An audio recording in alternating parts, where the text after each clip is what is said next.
जब 200 में खरीद रहे हो तो 140 में कैसे बेचोगे? ये तुम्हारी समझ के बाहर है ब्रदर। वही तो हम जानना चाहते हैं ब्रदर कि इतने बड़े नुकसान में क्या फायदा है तुम्हारा। 60 रुपए का नुकसान, यही छोटी सी बात तो हमारे पल्ले नहीं पड़ रही है ब्रदर। 8 सालों से इंडिया में ऑयल के बिजनेस में मेरा ब्रांड टॉप पर है, मुझे कभी भी नुकसान नहीं हुआ। चलो अच्छी बात है, लेकिन हमसे तेल खरीदने के बाद उसे हमारे ब्रांड के नाम से बेचोगे ना? वो इम्पॉसिबल है, ब्रांड तो सिर्फ मेरा ही होगा। द गोल्डन ईगल कंपनी, इसी नाम से तेल बिकेगा।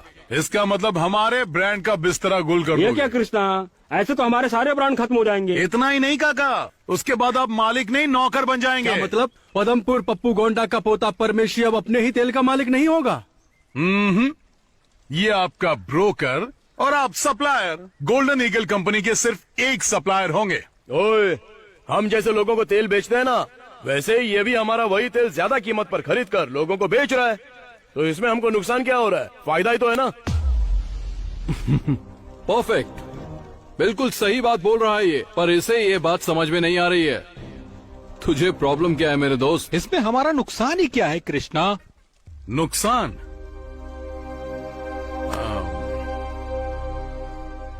ए सीताराम, हाँ। यहाँ आओ। क्या है कृष्णा? तुम्हारा नाम क्या है? सीताराम। पूरा नाम बताओ। सिल्क सीताराम पूरा नाम।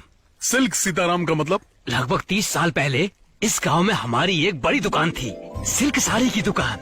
खानदानी व्यापार था, बहुत पैसा कमाते थे, घर पर ही बुनते थे और उसे ले जाकर अपनी दुकान में सजाकर बेच देते थे। फिर क्या हुआ? उस समय मैं लगभग 25 का रहा होऊंगा। मुंबई से एक बहुत बड़ी टेक्सटाइल कंपनी हमारे गांव में आई। उस टेक्सटाइल कंपनी वाले ने हमें कहा कि हम तुम्हें 20% ज्यादा फायदा देंगे। मेरा बाप लालची था, मान गया। 2 साल तक तो सब कुछ ठीक चलता रहा, लेकिन बाद में क्या हुआ? बाद में उन्होंने अचानक से सारे दाम धीरे से दम से गिरा दिए। वो दाम हमारे लिए कम था, हम सभी बर्बाद हो गए। मेरे बाप की दुकान बंद हो गई। पर दुकान बंद क्यों की? पूरे इलाके में सबसे ज्यादा नाम था तो दोबारा खोल सकते थे ना? हमारे पास जितने भी ग्राहक आते थे हम बॉम्बे कंपनी भेज देते थे, और वो लोग वापस हमारी दुकान पर क्यों आएंगे? हम लोग भारी कर्ज में दब गए।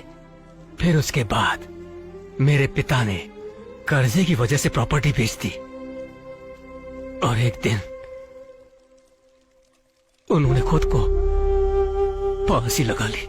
दूसरे दिन मेरी माँ ने सबके खाने में जहर मिला के खिला दिया और खुद भी खा लिया। मेरे घर में